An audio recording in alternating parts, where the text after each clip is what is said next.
দ্বিতীয় শ্রেণীর গেজেটেড কর্মকর্তার মর্যাদা পাবেন প্রাথমিক বিদ্যালয়ের প্রধান শিক্ষকরা। সেই সঙ্গে দশম গ্রেডের বেতন স্কেল পাবেন বলে রায় দিয়েছেন সুপ্রিম কোর্টের আপিল বিভাগ। 2014 সালের 9 মার্চ থেকে 30,000 প্রধান শিক্ষক এই মর্যাদা ও সুযোগ সুবিধা পাবেন বলে জানিয়েছেন আইনজীবীরা।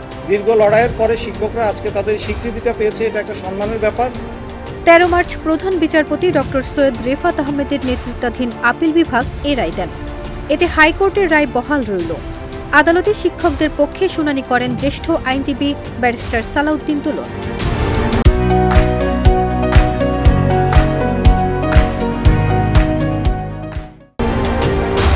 এর আগে 2019 সালের 26 ফেব্রুয়ারি সরকারি প্রাথমিক বিদ্যালয়ের প্রধান শিক্ষকদের বেতন দশম গ্রেডে প্রদান করা সহ গেজেটেড পদমর্যাদা দিতে নির্দেশ দেন হাইকোর্ট। প্রশিক্ষণপ্রাপ্ত ও প্রশিক্ষণবিহীন উভয় ক্ষেত্রে প্রধান শিক্ষকদের দশম গ্রেড পদমর্যাদা 2014 সালের 9 মার্চ থেকে কার্যকর করতে বলা হয়। এ বিষয়ে জারি করা রুল যথাযথ ঘোষণা করে বিচারপতি নাইমা হায়দার ও বিচারপতি খিজির আহমেদ চৌধুরীর হাইকোর্ট বেঞ্চ এ রায় ঘোষণা করেছিলেন। আইনজীবী সালাউদ্দিন দোলন তখন সাংবাদিকদের বলেছিলেন, বর্তমানে প্রধান শিক্ষক পদটি দ্বিতীয় শ্রেণীর হলেও তারা বেতন পান 11 ও 12তম গ্রেডে, অথচ দ্বিতীয় শ্রেণীর অন্য সব চাকরিজীবী দশম গ্রেডে বেতন পান। নন ক্যাডার দ্বিতীয় শ্রেণীর পদে অন্যান্য মন্ত্রণালয় বা বিভাগের দ্বিতীয় শ্রেণীর কর্মকর্তারা জাতীয় বেতন কাঠামোর দশম স্কেলে বেতন পান। ফলে সরকারি প্রধান শিক্ষকদের মর্যাদা দিলেও তাদের প্রাপ্য থেকে বঞ্চিত করা হচ্ছিল।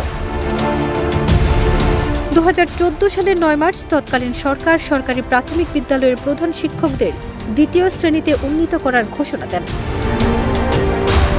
ওই দিন প্রাথমিক ও গণশিক্ষা মন্ত্রণালয় প্রজ্ঞাপন জারি করলেও পরে মন্ত্রণালয় প্রশিক্ষিত প্রধান শিক্ষকদের জন্য 11 ও অপ্রশিক্ষিত প্রধান শিক্ষকদের জন্য 12তম গ্রেডে বেতন নির্ধারণ করে। এ নিয়ে বাংলাদেশ সরকারি প্রাথমিক বিদ্যালয় প্রধান শিক্ষক সমিতি সহ প্রধান শিক্ষকদের বিভিন্ন সংগঠন আন্দোলন করে আসছিল। পরে 11 ও 12তম গ্রেড নির্ধারণের সিদ্ধান্ত চ্যালেঞ্জ করে 2018 সালের 4 মার্চ হাইকোর্টে রিট আবেদন করেন বাংলাদেশ সরকারি প্রাথমিক বিদ্যালয় প্রধান শিক্ষক সমিতির সভাপতি রিয়াজ পারভেজ সহ সংক্ষুব্ধ 45 শিক্ষক। ফারজানা নিকিতা, দেশ রূপান্তর।